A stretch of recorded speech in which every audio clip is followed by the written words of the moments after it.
you. I appreciate you. And, you know, thanks for always having my back. And that person knows what I don't like. That person knows what I don't like to be looked at publicly. What is your verdict? Guilty or not guilty? Not guilty. On count 2, what is your verdict? Guilty or not guilty? Not guilty. Hey! I thought Cardi B hated this dude. No, they back together. It's her baby father. No, I know it's a baby father, but she talk greasy and I can't stand you, this, that, and the third, and you gonna do this, that. I hate you. What happened to all that? She was just upset. They back together. We was wrong. Y'all was right.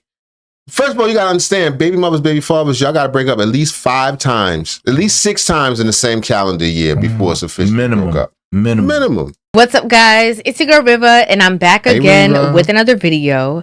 Now, of course, today is Mother's Day, and on Mother's Day weekend, yesterday.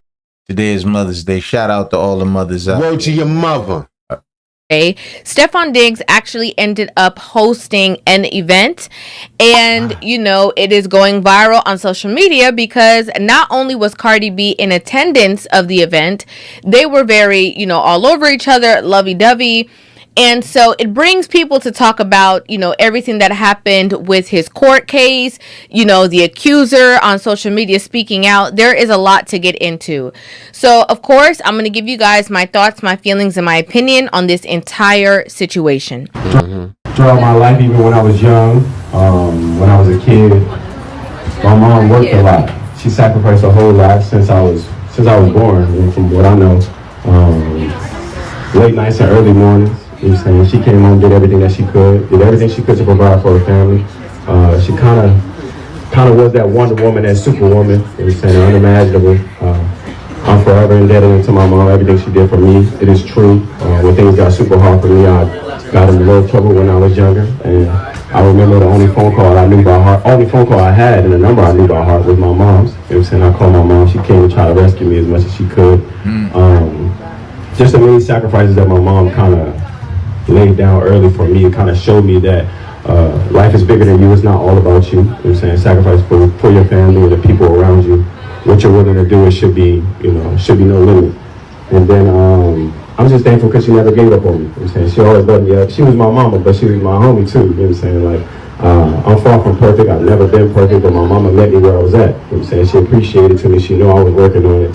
She knew I was going to be who I was going to be, but she was going to work with me. So it's been plenty of stories of her coming up to school, and I told my mom always the full story, never the half story. So she come in there, guns blazing.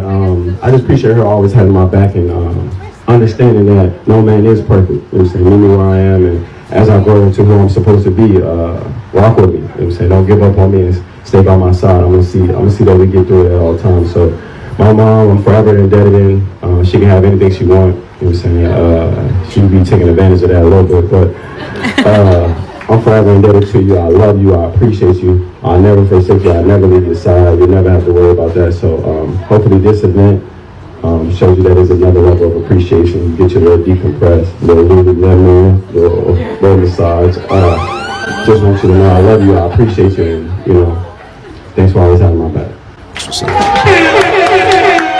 Now, simultaneously after the speeches and all that stuff, you know, there was a place that people can take photos in which Cardi B and Stefon Diggs definitely did together, right? And so the two of them were there. They were posing. Man, you know how that, I thought she don't rock with him no more. You know how that go. How old the baby is? Might be a year old or something like that. Baby ain't a year old. This ain't been a year. This baby mother. Maybe she was just pregnant. They lost in the playoffs. They was beefing. He lost in the playoffs. She was home. She called him. She's like, "Could you move this couch for me, please? I don't know who else to call." Came over. You know what I mean? With one another. He was kissing her on her cheek, you know, he was dancing with her and stuff like that, and then they were going from the outside portion of the event to the inside portion of the event, and they were seen, you know, holding hands with one another. She was greeting his mom. She was spending time with his mom. Now, to be honest, they say Cardi B built like a rotisserie chicken. She is. She built about the chickens they used to drink that Tom and Jerry would dream about. I don't. You know what I'm talking about? No, man. They had the things on the legs, the turkey, forget it. None of these things are strange, right? Like, it's a Mother's Day event. She's one of the mothers of his many children that he has. And so it makes sense, in the grand scheme, it makes sense that she would be there. However, right? A lot of people are, calling her out for this kind of behavior because they're like, when he was going through his court case, the last we saw, you had attitude. Inspiring message for Stefon before the game. One inspiring message for him. Good luck. You took off all the pictures of him off of your social media. While he was in the thick of it of this court case, you basically withdrew all of your, public support or your public relationship with him. That ain't why she did that. This Cardi B. You think a fucking court case would stop her from her man? She probably would have fucked him harder off the strength of the court case. It wasn't that. It was some bullshit he did. It was a whole she didn't know about. Because I'm sure she don't trip off this nigga fucking with bitches. He probably established that off the break. The pink cocaine. Right, I'm Stefon Diggs. And listen, no judgment, but from my understanding, Cardi lives lifestyle where that's not so crazy for him to, threesomes and stuff like that. No, they say Stefon Diggs, wild boy. Yeah. Even his teammates like, yo, they be like, man, would you let your sister? Like, no, not Stefon Diggs. And she probably understand that about him, but he probably was doing, like, for instance, maybe she didn't know that he was dealing with the girl living in the house. Oh, the chef. Yeah. She probably might be like, that's crazy. This bitch is in my face, and you should have told me. She cooking for us. Yeah, something about this hooker or whatever. So, but I don't think it had nothing to do with his case. I'm like, come on, Cardi B. That's not going to turn her off. I don't think that had anything to do with it. And then now that he has been, freed from all of these accusations and charges, now all of a sudden you're back in like the spring of things. On count 1, strangulation or suffocation, what is your verdict? Guilty or not guilty? Not guilty. On count 2, the charge of assault and battery, what is your verdict? Guilty or not guilty? Not guilty. Madam Forelady, members of the jury, hearken to your verdict as the court has recorded it. Upon your oath, you say that the defendant is not guilty. So people kind of feel like it is very inauthentic of Cardi B to now be around him again, because it's kind of like, okay, so if he actually, went to jail or got sentenced or was found guilty for any of these charges, would you have the same exact energy with him that you are having right now? Probably not, because he'd have been in jail. They probably just he wouldn't have been able to squash it because he was gone. Right. I think just the time. And she came back around. She started missing him. She not exactly the kind of broad that can just go and get random dicks. She Cardi B. Niggas gonna talk about the rest of the world. Is she divorced? I mean, she could. No, she's not even divorced. No, I don't allegedly. But what I'm saying is, of course she could, but if she just go get a stray, then they're gonna be all over the internet. And, I hate Cardi B. Blah blah blah blah. So she, she already jumped out the frying pan into the fire. She probably just like, this way it is. Stay in the fire. Yeah, just stay where it is. You know what I mean? Plus, he probably beat it better. You know what I mean? He an athlete. Who knows? Offset is a what do they call a nigga to drink lean on? Gambler. Now, again, this is right off of the cusp of the, trial that he was on. Very short-lived trial, very quick trial. I mean, once the accuser took the stand, I think we all knew that the court case was over, right? Like, I think we all could easily see that this was not going to go in her favor. See that? Yes. So you knew that you had actually been paid for 2 of those 3 weeks. This is not an opportunity for you to interject your own narrative and evade responding to questions the court deems appropriate. The person who accused Stefon Diggs, known as the BBL chef on social media, but her name is Chef Mila Adams, she actually took to her social media after the verdict was read, and this is what she had to say. She said, "Some people pray you stay silent. Some even try to put that silence in writing. I went to trial. I took the stand. I told my truth. I was exhausted emotionally, physically, spiritually. I didn't want to keep going, but I knew I had to. This process showed me how quickly a woman can be questioned, judged, doubted, and broken down for speaking up. It showed me how hard it is to stand against someone with power, fame, money, and protection around him. I refused to be silenced. He tried to make me sign an NDA. He offered me $100K to recant my statement, and no amount of money would make me lie. After everything I experienced and witnessed..." Yeah, but she testified that she tried to get a meal or something. Right.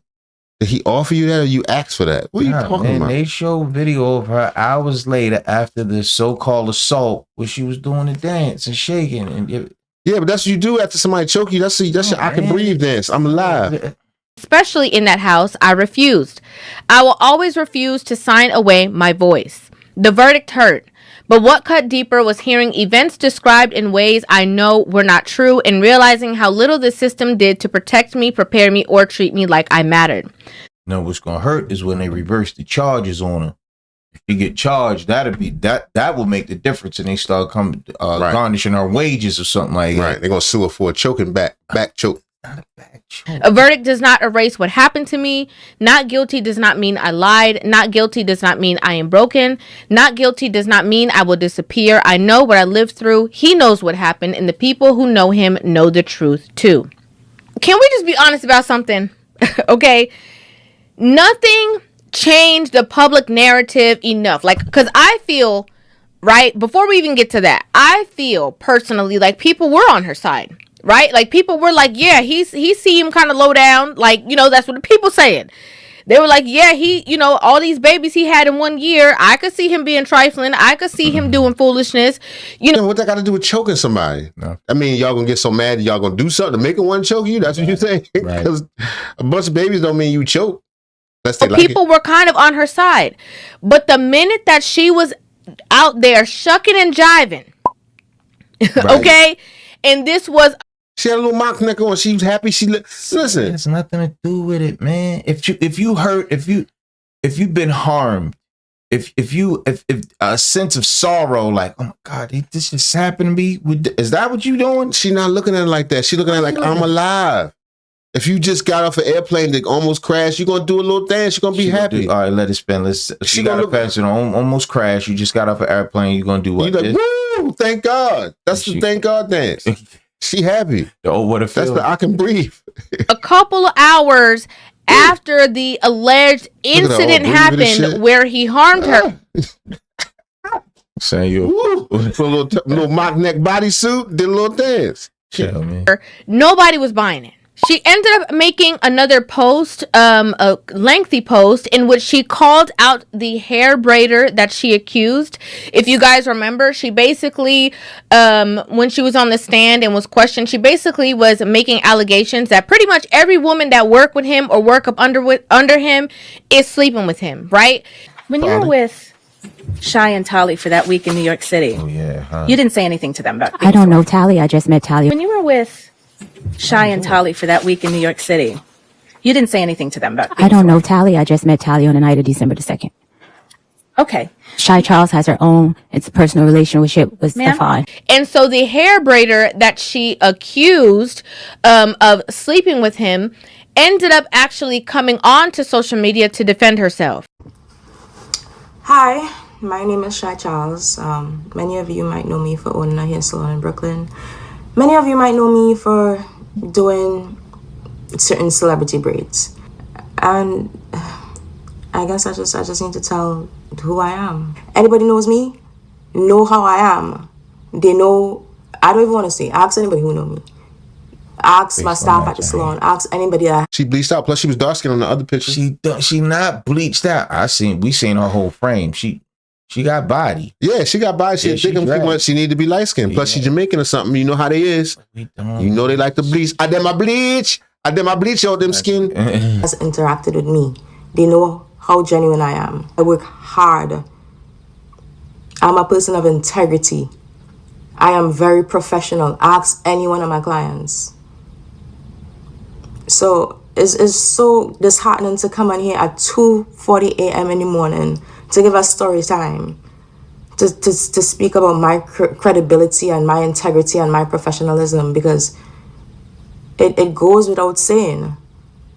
The proof is there. Have you seen my Instagram? Have you seen my work? I don't speak on anything. I do my job. I take care of my family, and that's priority to me. Nothing else.